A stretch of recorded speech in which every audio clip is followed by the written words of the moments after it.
Olá, queridos alunos do terceiro ano do ensino médio. Que prazer indescritível estar aqui com vocês para mais uma aula de história. Hoje, para contar a transmigração da corte portuguesa para o Brasil em 1808. Nós vamos falar um pouquinho da viagem, nós vamos falar um pouco também das curiosidades que ocorreram durante a viagem. Nós vamos falar do impacto da mudança que se deu a partir da chegada de Dom João VI aqui no Brasil, como príncipe regente. Nós vamos falar do arcabouço administrativo montado por Dom João, e isso, obviamente, permitirá futuramente que o Brasil se torne independente de Portugal. Nós vamos falar de alguns aspectos culturais, de alguns aspectos científicos durante o momento que durou de 1808 até 1820, quase 1821. Muito bem, meus anjos, eu gostaria que vocês pegassem o livro de vocês. Nós estamos no livro 3. Enquanto isso, eu abro a nossa aulinha aqui para que nós possamos dar início aos estudos da chamada transmigração da corte portuguesa para o Brasil. Estamos no livro 3, na frente A, nas páginas 528 a 533. Para nós falarmos da transmigração da corte portuguesa para o Brasil, nós temos que falar anteriormente do chamado bloqueio continental. Durante esse período que nós vamos citar, de 1800 até 1815, esteve à frente do poder político francês Napoleão Bonaparte. E Napoleão Bonaparte não só solidificou alguns princípios da Revolução Francesa, como colocou, em parte, os interesses da burguesia dentro do seu aspecto interno e também do seu aspecto externo, a partir de uma política expansionista. Significa, portanto, que Napoleão Bonaparte e a sua França dominarão grandes áreas da Europa, e isso, obviamente, influenciará a nossa história, acredito. Havia, num determinado momento dessa expansão napoleônica, um conflito de interesses bastante generalizado entre franceses e ingleses, que também era uma grande potência e também tinha um império ultramarino fantástico nesse momento histórico. França e Inglaterra começam a duelar pelo monopólio das relações econômicas dentro da Europa. É evidente que os franceses tentarão, de alguma forma, minar a resistência inglesa. Primeiro será feito um conflito, nós teremos um conflito entre franceses e ingleses. Napoleão Bonaparte, infelizmente, não conseguirá êxito contra os ingleses, dada a capacidade de defesa da marinha mercante inglesa, da marinha militar inglesa. Napoleão Bonaparte, com isso, vai colocar em prática uma relação de proibição de comércio dos países europeus com a Inglaterra. Essa relação de proibição se dá através do chamado bloqueio continental. O que foi o bloqueio continental, portanto, meninos? O bloqueio continental foi o impedimento dos países europeus, aqueles que estavam subjugados à França, de comercializarem com a Inglaterra. Se eu não posso vencer o inimigo através da guerra, vou sufocá-lo através de um bloqueio econômico e comercial, o que enfraquecerá e não permitirá a chegada de subsídios e de matérias-primas para que a Inglaterra tenha forças suficientes para aguentar o tranco da política expansionista napoleônica. E Portugal está no meio desse caminho. Vejam que, em um determinado acordo, franceses e espanhóis chegam a uma relação de entendimento onde a Espanha permite que os franceses usem a sua área justamente para fazer manobras militares e ceda alguns homens do seu exército, do exército espanhol, ao exército francês. Já Portugal, quando se sentou à mesa com Napoleão para que houvesse uma rendição honrosa da parte dos portugueses, os portugueses já tinham acordos comerciais de longa data do ano de 1373 com os ingleses. Esses acordos eram renovados constantemente e a renovação desses acordos permitia que ingleses e portugueses tivessem laços econômicos, laços inclusive afetivos, muito fortes. E é óbvio que, nesse momento da expansão napoleônica, os portugueses simularam ajoelhar-se para os franceses, mas mantiveram o acordo com os ingleses.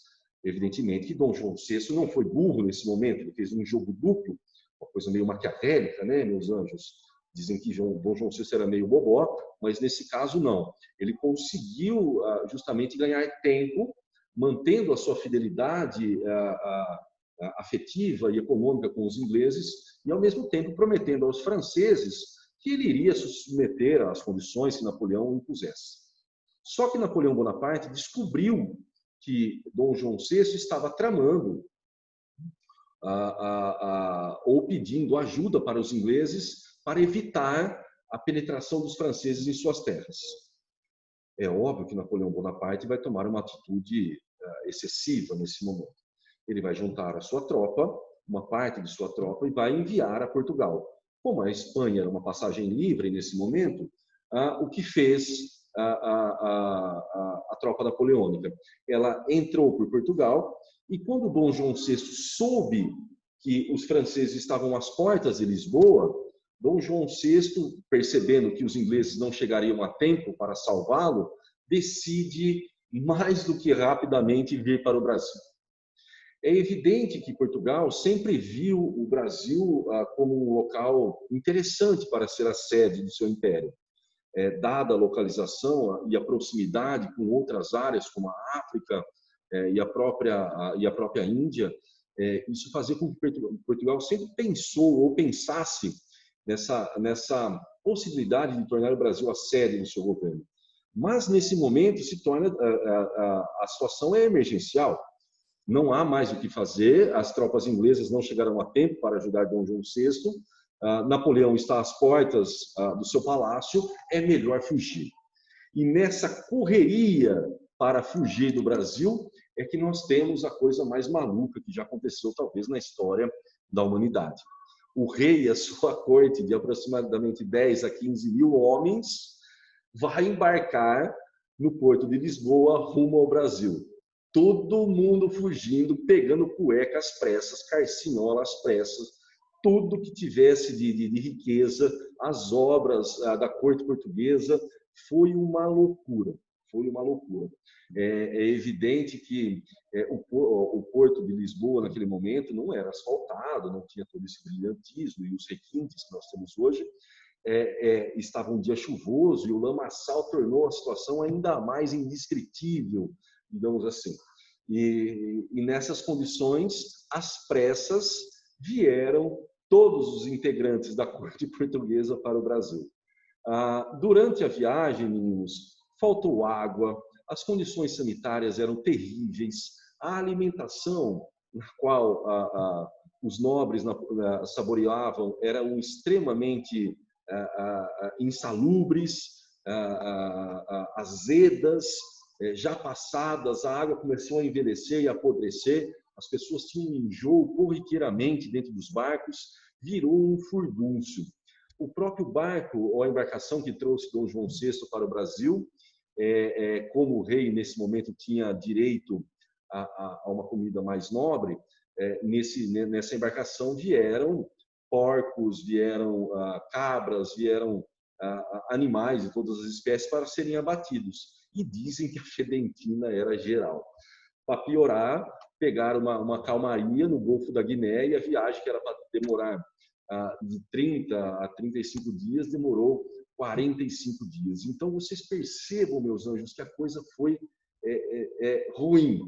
A própria Carlota Joaquina, a princesa, a esposa de Dom João VI, estava numa embarcação que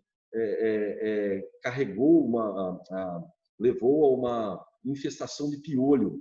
Essa infestação de piolho fez com que as nobres, naquele momento, tivessem que raspar o cabelo. Imaginem, meninos, as nobres chegando, a nobreza portuguesa chegando ao Brasil, de cabeça raspada, com turbante, todos aqueles que moravam no Brasil, tudo colonião, não sabia de nada, achava que era a última moda na Europa usar aqueles turbantes horrorosos que as nobres vieram, mas por uma condição de infestação de piolho.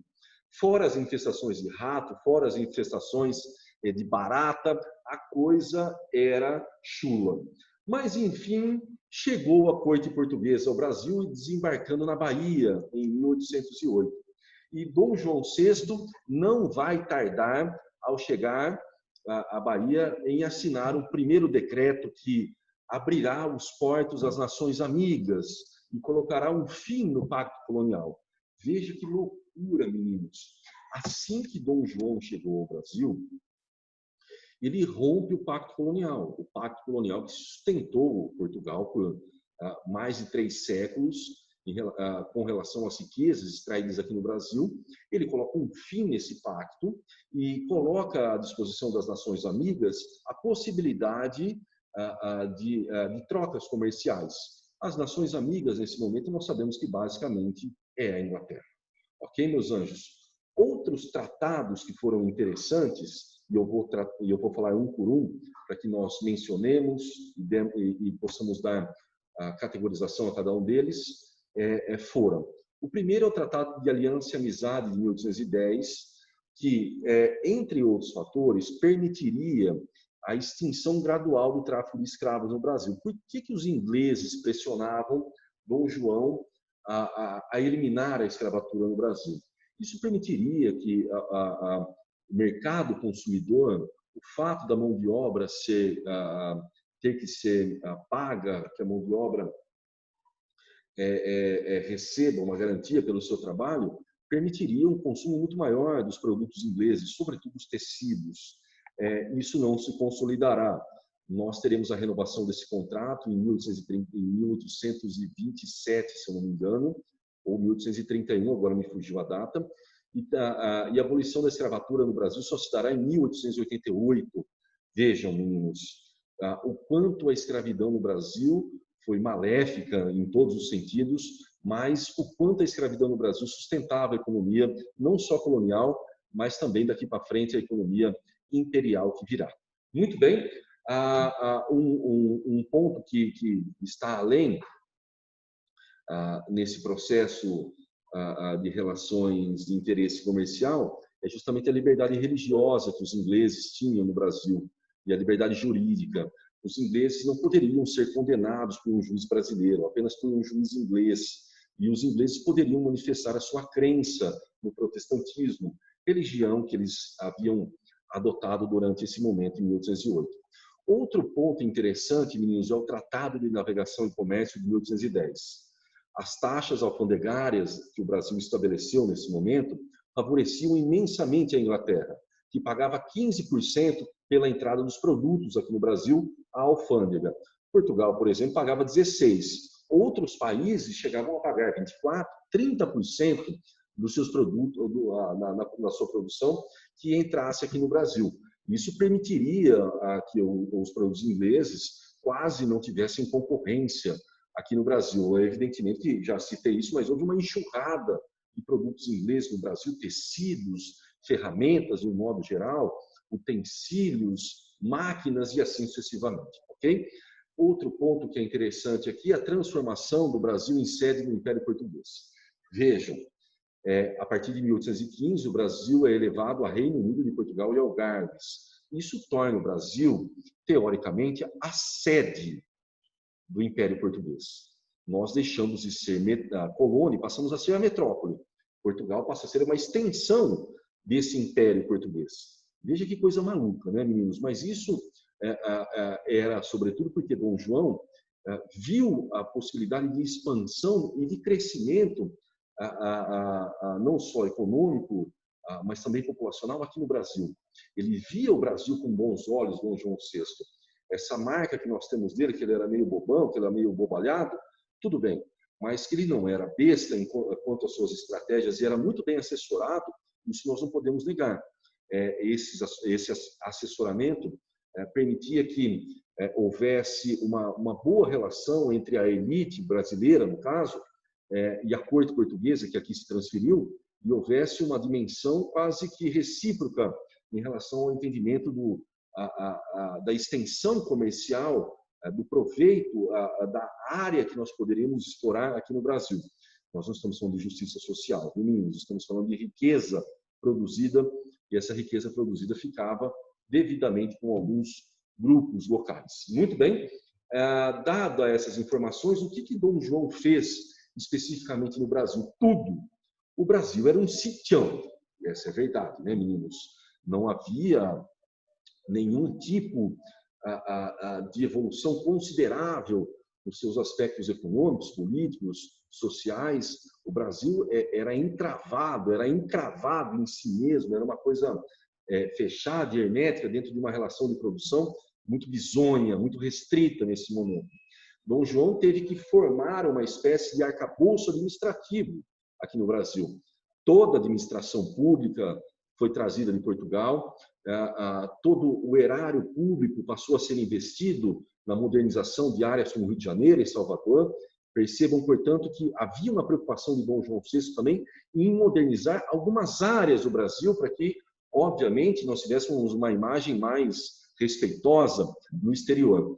Portanto, essa reforma administrativa, essa reforma racional e administrativa implantada por Dom João, entre outros aspectos, permitiu a criação do Banco do Brasil, a instalação de uma imprensa régia. Olha que interessante, nós não tínhamos imprensa para nos comunicarmos de uma área a outra no Brasil, era quase, por exemplo, do Maranhão para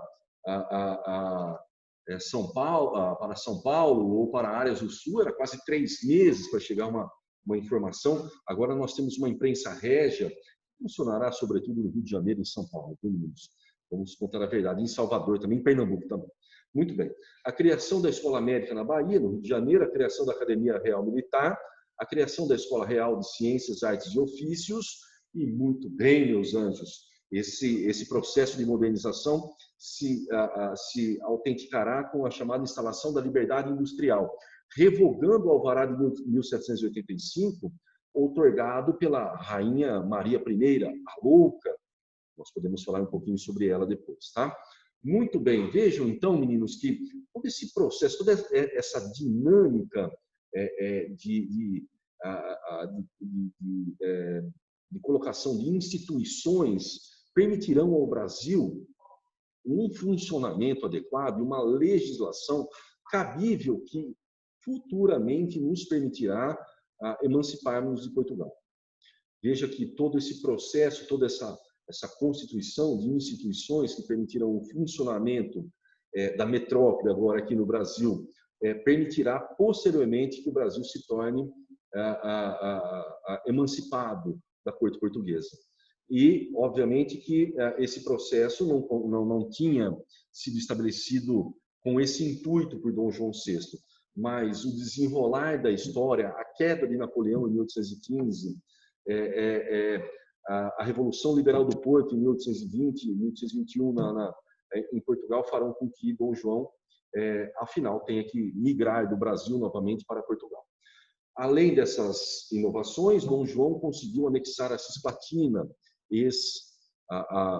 atual Uruguai, mas a Cisplatina será perdida pelo seu filho Dom Pedro I. Okay? Nós vamos tratar disso no período do primeiro reinado. Tá bom, meus anjos? Muito bom, meus anjos. Já tratamos de todas as inovações, de todas as mudanças políticas, econômicas e sociais implantadas por Dom João. Agora nós vamos falar especificamente de um projeto artístico que foi trazido ao Brasil por Dom João VI em 1816. Ela ficou conhecida como a Missão Artística Francesa e foi liderada pelo artista Jean-Baptiste Debré. Junto com ele vieram Antoine Tounet e outros figurões das artes plásticas francesas. Eles vieram com o intuito de montar a Escola de Belas Artes aqui no Brasil e vieram com o intuito justamente de catalogar o Brasil para levar uma imagem do Brasil para fora ou para o exterior. Grande parte desse financiamento fez com que houvesse uma série de intrigas entre os artistas locais e esses artistas franceses, mas o resultado dessas obras é uma magnífica herança antropológica que ficou do Brasil do século XIX, do início do século XIX. As pinturas de Debré, de Tounet, todas elas evocavam um aspecto bastante provinciano, bastante heterogêneo entre raças, né? Se nós podemos dizer assim, uma impressão magnífica e esplendorosa da nossa natureza, da bela natureza que nós apresentamos. Então, foi um catálogo que os missionários franceses, da missão artística francesa, que fizeram aqui no Brasil, para levarem à Europa como uma espécie de vendendo a imagem brasileira. E vejam aqui, meninos, que alguns aspectos arquitetônicos e naturais são apresentados, mas o cotidiano é o principal alvo dos pintores franceses. Jean-Baptiste Debré foi muito feliz ao pincelar a figura dos negros dentro do Brasil nesse momento, sobretudo aqui no Rio de Janeiro, e tentar dimensionar as relações sociais como elas se davam efetivamente. É um trabalho antropológico fantástico, de primeira ordem, meus queridos. Não só no seu aspecto humanístico, né, de relatar as figuras que estavam aqui presentes, mas também as suas funções, o desdobramento do cotidiano que se fez presente aqui no Brasil durante a passagem da missão artística francesa. Ok, meus anjos? Nós tivemos uma segunda expedição no Brasil, agora uma expedição científico-naturalista, a expedição científica de Langsdorff, um alemão que foi trazido ao Brasil com a função de catalogar os aspectos ligados à fauna e à flora do Brasil, não mais apenas ao seu aspecto cotidiano. E Langsdorff, justamente com os pintores Rugendas, Florence e Tunet Filho, vão sair pelo Brasil afora, pelo interiorzão do Brasil, e vão catalogar, meninos, vasto material da fauna, da flora, da zoologia brasileira, fazendo uma taxonomia dos grupos pertencentes à fauna e à flora. Isso foi um trabalho fabuloso. Se vocês puderem e quiserem, eu posso até fornecer alguns vídeos que tratam desse aspecto, dessa viagem maluca de Langsdorff, que enlouqueceu no final dela, mas que permitiu revelar a corte portuguesa, a nobreza portuguesa e os intelectuais portugueses do mundo, de uma forma geral, os aspectos mais rudimentares da fauna e da flora brasileira. Os indígenas no seu cotidiano, répteis, anfíbios, animais mamíferos, ou seja, houve uma catalogação imensa, e esse material ele é disponível hoje, um pouco restrito, mas disponível a nós. Se vocês quiserem, evidentemente, eu posso auxiliá-los nessa busca. Ok, meus anjos? Então, esse foi o chamado período joanino, de 1808 até 1821. Na próxima aula, nós vamos dar as indicações que levaram o Brasil a se tornar independente de Portugal, e assim nós continuaremos posteriormente com o primeiro reinado. Tá bom, meus anjos? Eu vou corrigir com vocês alguns exercícios desses no nosso WhatsApp. Vocês fiquem atentos, tá, meninos? Ok? Um beijo para vocês, muita saudade e fiquem bem.